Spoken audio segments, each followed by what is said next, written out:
Welcome to Fundamentals of Entrepreneurship. This is session 9. And my name is Tay Shelter. I'll be taking you through this session as well. Now, remember that from session 8, we learned about business registration. And so I am assuming you've registered your business by now. If you have not, you understand what it means and what it takes to register your business.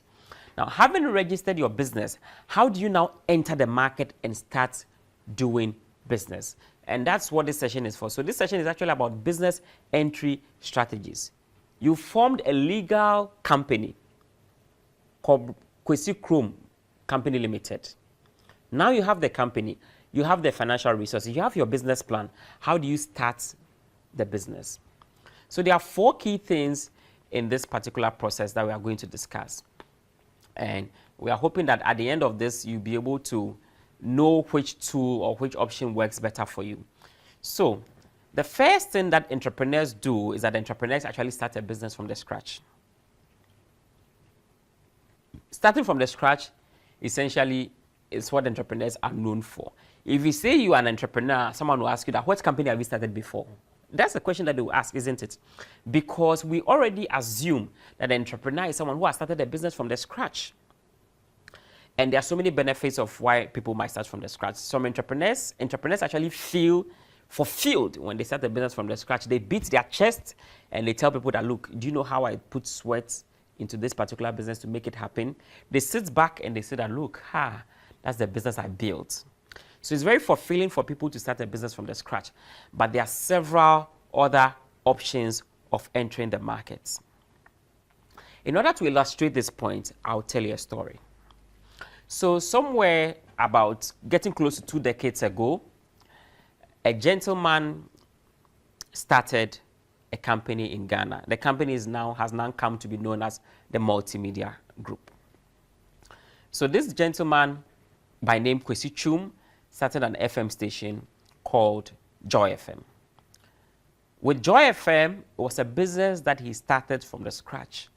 And I quite remember when Komla passed away, they were talking about the history of Joy FM and those who were there before Komla and how the business started from the scratch, how they could go to work on Monday and go home on Wednesday and all of that. These were unmarried people who were essentially putting their blood, sweat, and tears into the business.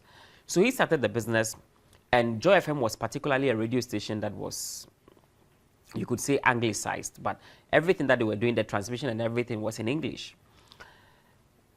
Then came, so he didn't look at the vernacular or the local dialects. He looked at just English with Joy FM. Then came another entrepreneur by name Despite. And Despite started a radio station called Peace FM.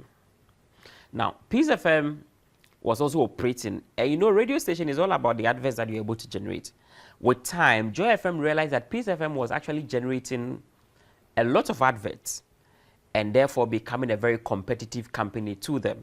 So it was not really about the dialect that you were operating in, but it was about the large followership and the types of adverts that you were able to do to make revenue. What Kwesi Krom, the founder of the Multimedia Group, did was to buy an already existing radio station, I think Groove FM at the time, and reposition that radio station as Adom FM. So Adom FM was not a business that started from the scratch, but it was a business that was bought. So he bought an already existing radio station called Groove FM, positioned it as Adom FM, and Adom FM was able to close the gap that that Peace FM would have given to the Multimedia Group. So in one breath, you see an entrepreneur starting a business from the scratch. You see, in another breath, you see an entrepreneur buying an existing business. Now, the benefits of these things vary. And sometimes, depending on the situation in which you are, it might be better to start from the scratch, and it might also be better to buy an existing business, depending on the kind of situation in which you are. The whole idea is that when you're buying an existing company, don't buy a painted tomb, or don't buy an empty shell. You need to find out, why is this person selling the business? And for many times, people might not tell you the right reason why they are selling the business. And you might buy a business that is hugely indebted, or a business that is fraught with several problems. So you need to understand why people are selling the business. Now, there are two other options that entrepreneurs can look forward to in terms of business entry strategy. For instance, my name is Shelter. I want to start a fuel company, and I call it Shelter Fuel. Chances are that many people will just pass by and say, hey, what is this one too? And they'll just pass by. They'll never come to buy.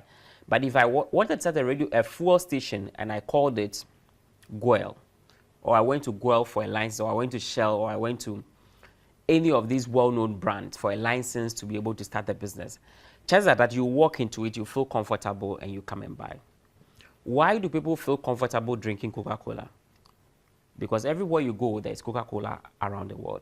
And Coca-Cola as a company gives license to other people in several other companies and several other parts of the world to be able to license their product and sell. I keep using the word license. So what is a license? Essentially, the next two things that we are going to look at is licensing and franchising. Now, licensing and franchising are both contractual agreements. That is what is common among these two. They are all contractual agreements, where in a licensing, we have a licensor and a licensee. So the licensor is the originator of the idea. The licensee is the one who wants to extend it to his market. So the licensor gives the licensee his idea or his brand or his logo or his product to take it to another market to sell or to do business with in order to make revenue. In a franchising agreement, you have the franchisor giving the franchisee the authority to be able to use his product or service or brand name or logo or whatever it is in another geographic location. Now, there's a difference between licensing and franchising. And most of the franchising agreement, there is a service and a product, interplaying. But usually you have licensing being usually just product. However, the core difference between the licensing and the franchising is that with the licensing agreement, the licensor is not as involved in your business as a franchising agreement. In the franchising agreement, the franchisor is much more involved in the business of the franchisee than you have it in a licensing agreement. What it means is that for a franchise like McDonald's, or for a franchise like KFC, or for a franchise like Papaya, now the franchisor would ensure that the people who are working on the Papaya brand, the team and everybody, they are trained. In fact, how they work, how the food should be, whether hot or cold, the temperature, and everything. McDonald's is one of the biggest franchises in the world. And if you taste a McDonald's from, say, UK, and you go to, say, Turkey, or wherever it is, the taste should be similar, okay? Because the franchise is representing a certain promise. And wherever you go, you should be able to have that promise. So briefly, these are the key issues that we discussed in this particular session about how to enter the market. So you can actually register a business as Kofi Company or whatever it is, Company Limited. And based on that registration, you can actually decide to start from the scratch. Or you can decide to buy an existing business, or you can decide to do a licensing agreement, or you can decide to do a franchising agreement. So everything that we've discussed from the beginning till now are particularly relevant in going forward. And in the next class, what we are going to discuss is going to be much more related to this as well than you think. Thank you for your time.